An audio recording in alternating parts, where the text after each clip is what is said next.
Hello everyone, আজকে বানালাম বাড়িতে আম তেল। তো এটা কিন্তু ভাত দিয়ে খেতে বা এমনি এমনি খেতে খুবই সুন্দর লাগে। তো ভিডিওটা স্কিপ না করে লাস্ট পর্যন্ত দেখো। চলো ভিডিওটা শুরু করা যাক। তো প্রথমে এখানে আমি 3টে আম নিয়েছি, সেটাকে ভালো করে ছুলে আমি গ্রেট করে নিলাম।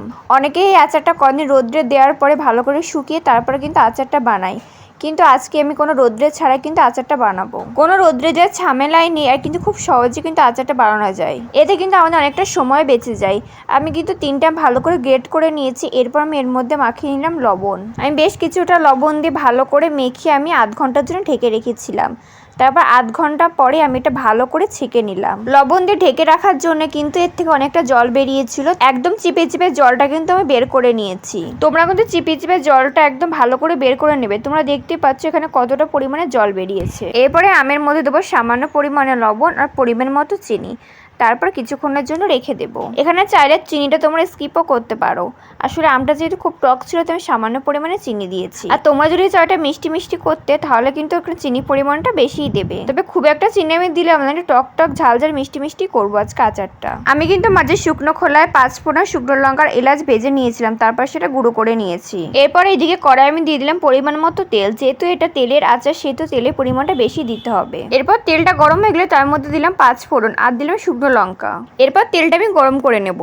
এদিকে আমি আমের মধ্যে দিয়ে দিলাম গুঁড়ো মশলা। গুঁড়ো মশলা বলতে যেটা আমি ভেজে রেখেছিলাম, শুকনো লঙ্কা, এলাচ আর 5 ফোড়ন, সেই মশলাটা আমের মধ্যে দিয়ে দেবো। তবে সব মশলা কিন্তু আমি দিইনি, এখানে কিছুটা মশলা দিয়ে অন্য একটা আচার বানিয়েছিলাম। সেই আমের গুঁড়ির আচার রেসিপি তোমাদের সঙ্গে কিন্তু আমি শেয়ার করেছি, তোমরা চাইলে আমার চ্যানেলে গিয়ে দেখে আসতে পারো। এরপর মশলা দেওয়ার পর তার মধ্যে আমি দিয়ে দিলাম গরম তেল। তোমাদের একটা কথা বলতে আমি ভুলে গেছি যে আমি তেলের মধ্যে কিছু আমি কাঁচা লঙ্কাও দিয়েছিলাম, ছোট ছোট করে কেটে দিয়েছিলাম। আসলে সেই ভিডিওটা করা হয়নি, কারণ তেলের পরে লঙ্কা দিয়ে আমি ঢেকে দিয়েছিলাম। জানোই তো তেলের পরে কাঁচা লঙ্কা দিলে কি হয়, তার জন্য সেই ভিডিওটা করতে পারিনি।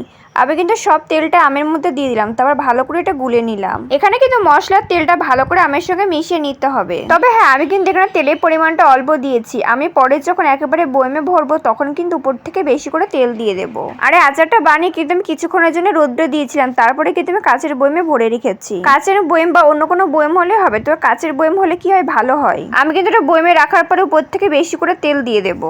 বন্ধু, এটা কিন্তু ভাত দিয়ে খেতে হবে, এমনি খেতে খুবই ভালো লাগে। যদি আলু সুদ্ধের মধ্যে এরকম আচারে তেল দেওয়া হয় না, তাহলে না পুরো স্বাদটাই পাল্টে যায়। আর তোমরা যদি এটা এমনি খাও আর যদি টক পছন্দ না করো, তাহলে কিন্তু বেশি করে চিনি দিও, তাহলে একটু মিষ্টি মিষ্টি হবে। আমি কিন্তু এর মধ্যে কিছুটা পরিমাণে হলুদ গুঁড়ো দিয়েছিলাম, তোমরা এটা দিতে পারো, নাও দিতে পারো। ব্যাস, এটা আবার ভালো করে মিশিয়ে কিছুক্ষণের জন্য রোদ্রে দিয়ে তারপরে কোটে ভরলে ব্যাস রেডি হয়ে যাবে আজকে আমের তেলের আচার। তাহলে দেরি করছো কেন, আজই বাড়িতে বানিয়ে ফেলো আমের তেল। এটা দেখার সাথে সাথেও খেতে হয়েছিল কিন্তু খুবই লোভনীয়।